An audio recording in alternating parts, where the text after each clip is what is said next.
আসসালামু আলাইকুম রহমতুল্লাহ। 5টি ভিটামিন ও মিনারেল সম্পর্কে যা আপনার যৌন আকাঙ্ক্ষা, পারফরমেন্স এবং প্রজনন ক্ষমতা বাড়াতে বৈজ্ঞানিকভাবে প্রমাণিত। এবং সবচেয়ে গুরুত্বপূর্ণ বিষয় হলো এগুলো কখন, কিভাবে এবং কতটা খাবেন সেটা আমরা বিস্তারিত জানব। তো চলুন তাহলে শুরু করা যাক। প্রিয় দর্শক, আমাদের তালিকার 1 নাম্বার রয়েছে ভিটামিন ডি। তো একে ভিটামিন বলা হলো, বর্তমান চিকিৎসা বিজ্ঞান এটাকে বলা হচ্ছে একটি শক্তিশালী প্রোটিন ও হরমোন বা পুরুষত্বের হরমোন। এটি সরাসরি আপনার অন্ডকোষের কোষে কাজ করে আপনার টেস্টো হরমোন উৎপাদনে সাহায্য করে থাকে। তো ইউরোপে একটি গবেষণা দেখা গেছে যে যেসব পুরুষের রক্তে ভিটামিন ডি পর্যাপ্ত পরিমাণে থাকে তাদের লিবিডো বা যৌন আকাঙ্ক্ষা অন্যদের তুলনায় কিন্তু অনেক বেশি পরিমাণ থাকে। এটি কেবল সেক্স ড্রাইভ নয়, বরং আপনার মেজাজ ভালো রাখতে কিন্তু সাহায্য। সাধারণত সূর্যের আলো ভিটামিন ডি এর প্রধান উৎস। এছাড়া চর্বিযুক্ত মাছ, ডিমের কুসুম কিন্তু এটি পর্যাপ্ত পরিমাণে পাওয়া যায়। এছাড়াও কি D cup, D rice, D balance সহ বিভিন্ন নামে ভিটামিন ডি বাজারে সাপ্লিমেন্ট আকারে পাওয়া যায়। তবে মনে রাখবেন, ভিটামিন ডি হলো একটি ফ্যাট সলিবল ভিটামিন, অর্থাৎ এটি আপনার চর্বিযুক্ত খাবারের সাথে কিন্তু সবচেয়ে ভালো শোষণ হয়। তাই এটি খালি পেটে খেলে খুব একটা কাজ হবে না। এটি খাওয়ার সময় সবচেয়ে ভালো সময় হলো সকালের ভারী নাস্তা খাবার বা দুপুরে খাবারের পর, যাতে খাবারের কিছু তেলের উপস্থিতি থাকে। তো এর ফলে কি হয়, এটি শরীরের খুব দ্রুত কিন্তু শোষণ করতে পারে। সাধারণত ডব্লিউএইচ গাইডলাইন অনুযায়ী কারো শরীর ভিটামিন ডি এর ঘাটতি থাকলে 400 বা 500 আউট ভিটামিন ডি প্রতি সপ্তাহে একটি করে সাধারণত চিকিৎসকরা খাওয়ার পরামর্শ দিয়ে থাকেন।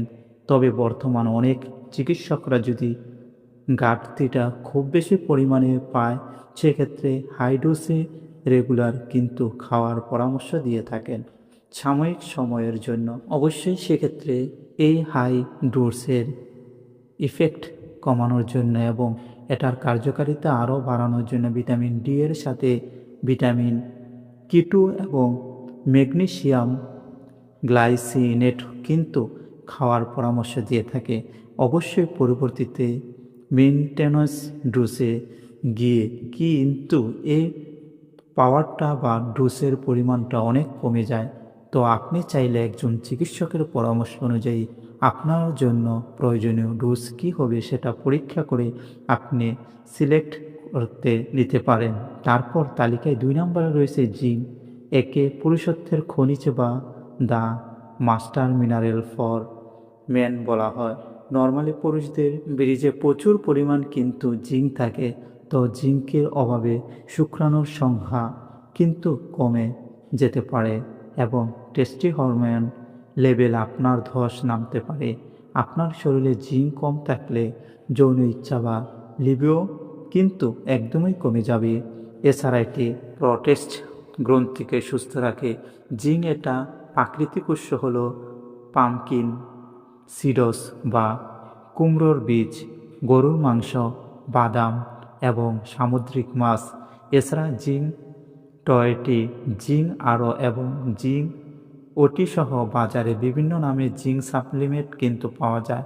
তো জিঙ্ক সাপ্লিমেন্ট খাওয়ার সবচেয়ে ভালো সময় হলো আপনার ভরা পেটে অথবা রাতের খাবারে 1 ঘন্টা পরে।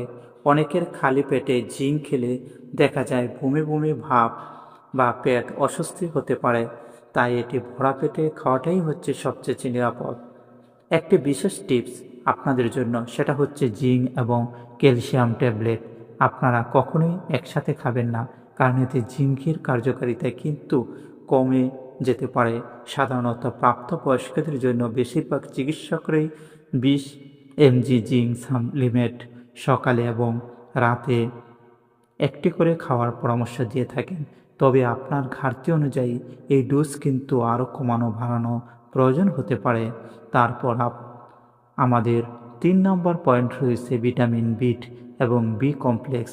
অনেকে এটাকে এনার্জি বুস্টার বলে থাকেন।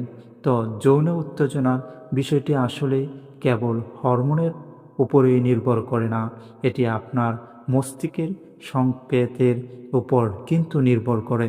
তো ভিট আপনার নার্ভাস সিস্টেমকে শক্তিশালী রাখে। আপনার নার্ভ যদি ঠিকমতো সিগন্যাল না পাঠায়, তবে কিন্তু আপনার পেনিসে রক্ত প্রবাহ সংকেত পৌঁছাবে না। এর ফলে আপনার উত্থানজনিত সমস্যা কিন্তু দেখা দিতে পারে। এছাড়াও এটি শরীরের লোহিত রক্তকণিকা তৈরি করে আপনার ক্লান্তি দূর করে। তো এটার প্রাকৃতিক উৎস হলো দুধ, দই, কলিজা এবং সিজ। তো ভিটামিন বি গ্রুপের সাপ্লিমেন্টগুলো নর্মালি সকালের নাস্তার পর খাওয়াটাই সবচেয়ে ভালো। এটি শরীরকে শক্তি দেয়, তাই রাতে খেলে অনেকে দেখা যায় ঘুমের সমস্যা দেখা দিতে পারে। তো সকালে খেলে আপনি সারাদিন অনেক এনার্জেটিক বোধ করবেন। তারপর আমাদের তালিকার সর্বশেষ 4 ও 5 নম্বর রয়েছে ভিটামিন ই এবং ভিটামিন সি।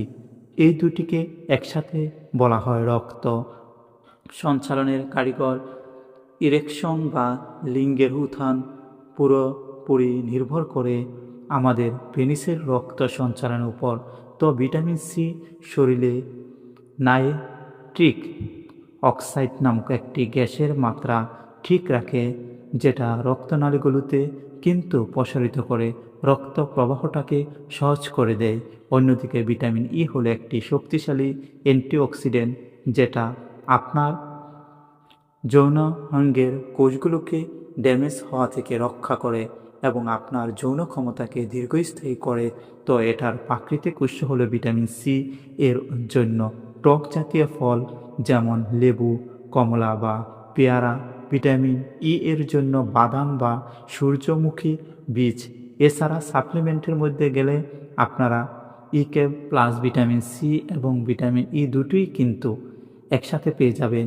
এছাড়া আলাদা আলাদা নামে কিন্তু ভিটামিন সি ও ভিটামিন ই পাওয়া যায়। ভিটামিন সি নর্মালি পানিতে দ্রবণীয়, তাই এটি দিনের যে কোনো সময় অর্থাৎ সকাল বা দুপুরে আপনারা খেতে পারেন। আর ভিটামিন ই ক্যাপসুল চর্বিযুক্ত খাবারের সাথে অর্থাৎ দুপুর বা রাতে ভারী খাবারের পর খাওয়াটাই সবচেয়ে বেশি কার্যকর হবে। আর এই দুটোই একসাথে আছে যেমন সাপ্লিমেন্ট। যদি আপনারা খেতে চান, সেক্ষেত্রে আপনার দুপুরে বা রাতে খাওয়ার পর আপনারা খাওয়ার চেষ্টা করবেন। প্রিয় দর্শক, এখানে একটি বিষয় আমি খুব গুরুত্ব দিয়ে বলতে চাই, সেটা হচ্ছে ভিটামিন মানে কিন্তু যত খুশি তত খাওয়া নয়।